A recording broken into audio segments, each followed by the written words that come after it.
ত্রিপুরা সরকারের পিডব্লিউডি এবং ওয়াটার রিসোর্সের সেক্রেটারি কিরণ গিত্তজি এবং আমাদের জেলাশাসক, এডিশনাল জেলাশাসক, মহকুমা শাসক, এক্সিকিউটিভ ইঞ্জিনিয়ার ওয়াটার রিসোর্স এবং বিভিন্ন দপ্তরের পদাধিকারীরা আমাদের এই রাঙ্গাউটি এলাকায় যে বাংলাদেশ যে বাঁধ করেছে সেই বাঁধ পরিদর্শন করার জন্য এসেছেন। আমরা ওনার কাছে দাবি করেছি যে গৌরনগর পঞ্চায়েত সমিতির পক্ষ থেকে যে আমাদের 2018 সনে যে ফ্লাড হয়েছিল এই ফ্লাডের অভিজ্ঞতা আমাদের আছে।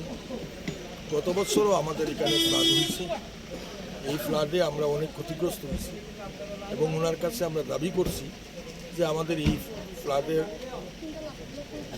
বাঁধটা ইমিডিয়েট করে দেওয়ার জন্য। কিন্তু এখানে যে রিপোর্ট দেওয়া হয়েছে দেখা গেছে যে 18 ফ্লাডের সময় আমাদের ইন্ডিয়া সাইডে বাঁধ ভাঙছে, এটা সম্পূর্ণটা মিথ্যা। আমাদের সাইডে কোনো বাঁধ ভাঙেনি, এটা বাংলাদেশের নিশ্চিন্তপুর এলাকায় এই বাঁধ ভাঙছে এবং কৈলাসরের দুর্গাপুর এবং পাখিরবাদা এলাকায়।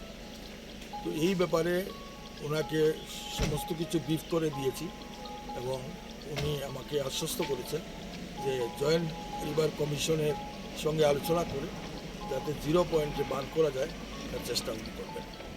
বাংলাদেশ সরকার যে অবৈধভাবে বাদ করেছে এ ব্যাপারে কিছু কথা হয়েছে? আমরা এই ব্যাপারে প্রশাসনকে জাগ্রত করার জন্য আমাদের বিধায়ক বিরোধী শ্রীরাম মহোদয়